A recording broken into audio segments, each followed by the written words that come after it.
Hello everyone, in this video we're going to look at data field encapsulation. So the idea of encapsulation is to hide the instance variables of an object from the other objects.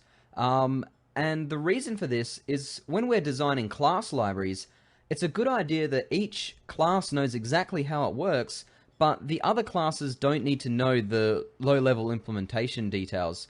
So what we do is we provide methods for accessing and changing the properties of a class, instead of just allowing access to the variables directly. The reason for this is inside the methods, we can make sure that the data is valid, or we can do extra processing depending on what we're trying to do. So let's get started. In Eclipse, I've created a new project called Data Field Encapsulation, and I'm going to add a new class, and we're going to call this Circle 3. And, yeah, main method will work. Alright, so let's maximize this.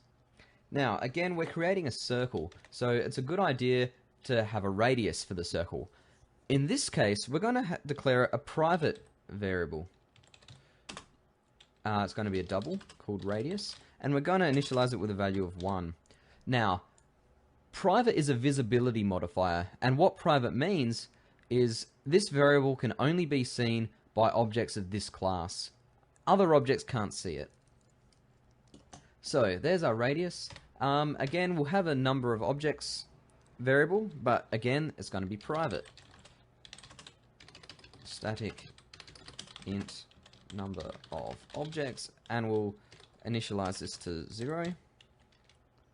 Alright, so next, we'll have our constructor. So in this case, we want anything to be able to create objects of type circle. So the constructor is going to be public circle 3, and a default constructor with no parameters, and all it's going to do is increment the number of objects.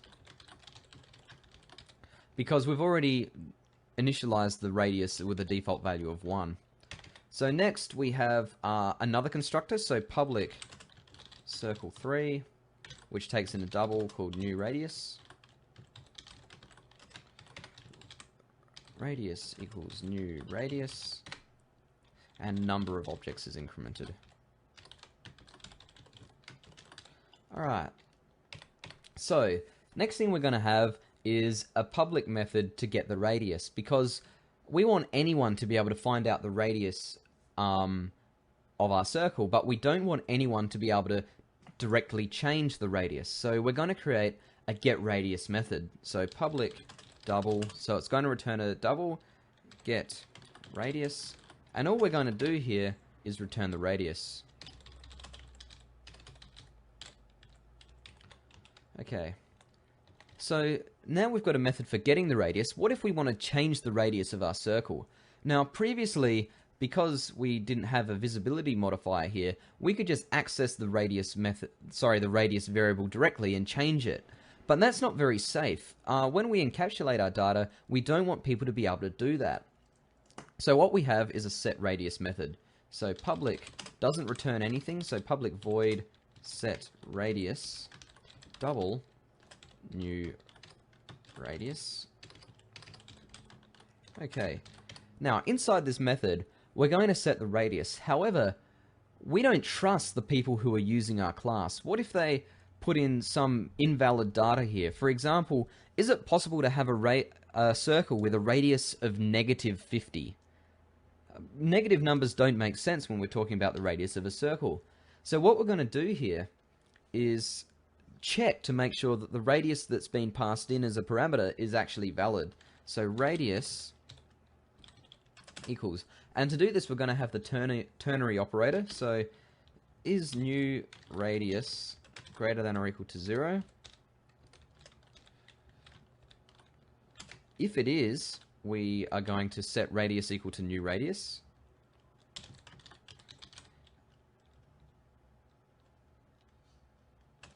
Or 0. So inside our setRadius method, we've actually got some checking now.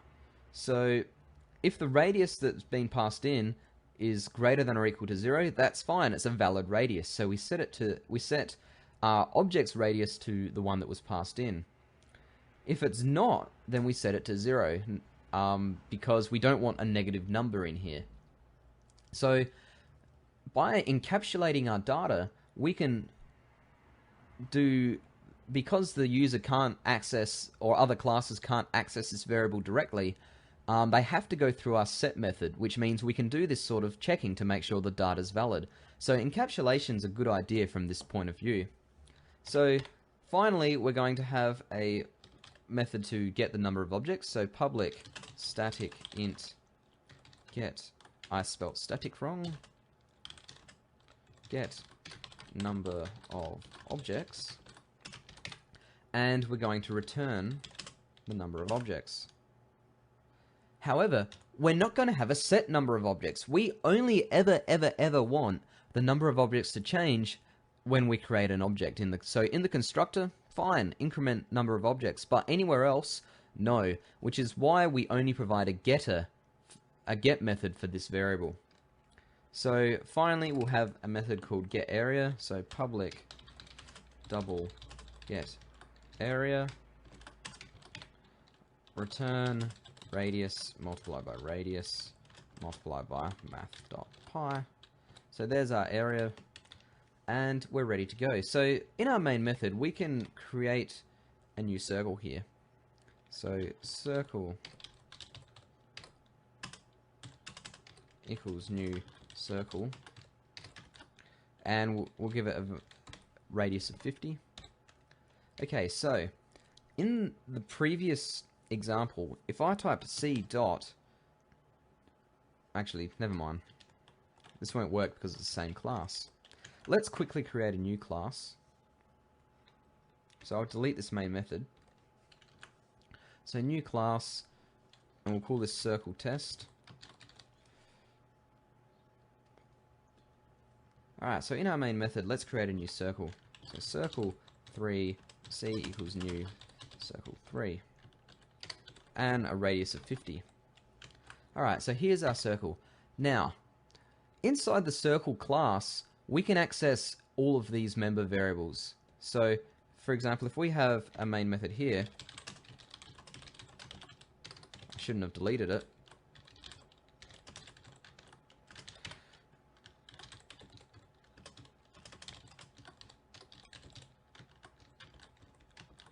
.40's fine.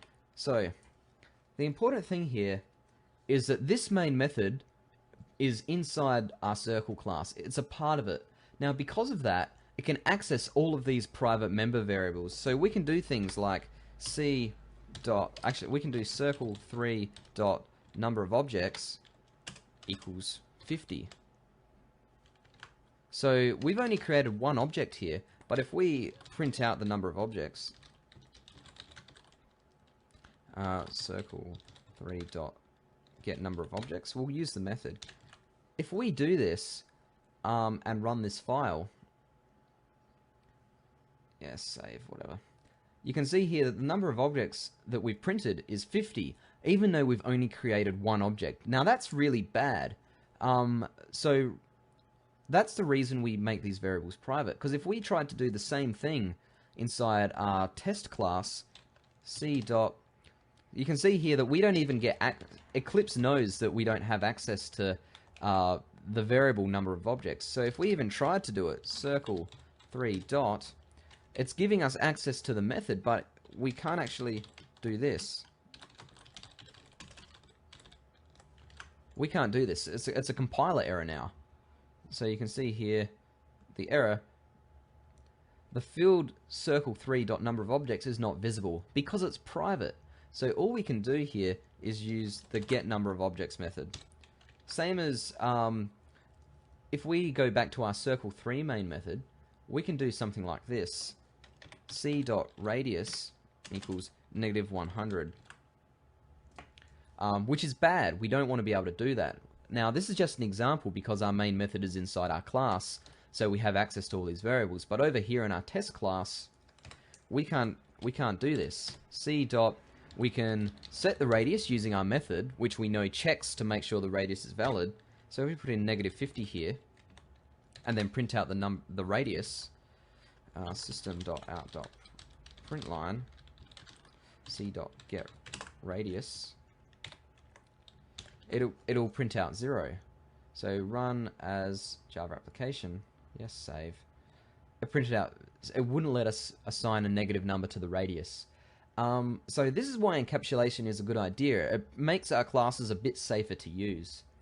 So just to summarize, declaring variables and methods with the private keyword means that only that class can access them, which is why we could do these bad things over here, because this method belonged to the class.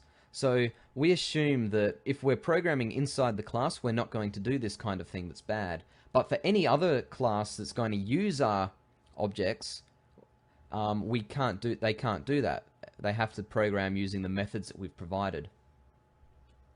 So usually it's a good idea to hide the inner workings of a class by encapsulating the data, and then we can provide methods for getting and setting the member variables, which allows us to validate the data or to do extra processing. So with that, that's going to wrap up this video.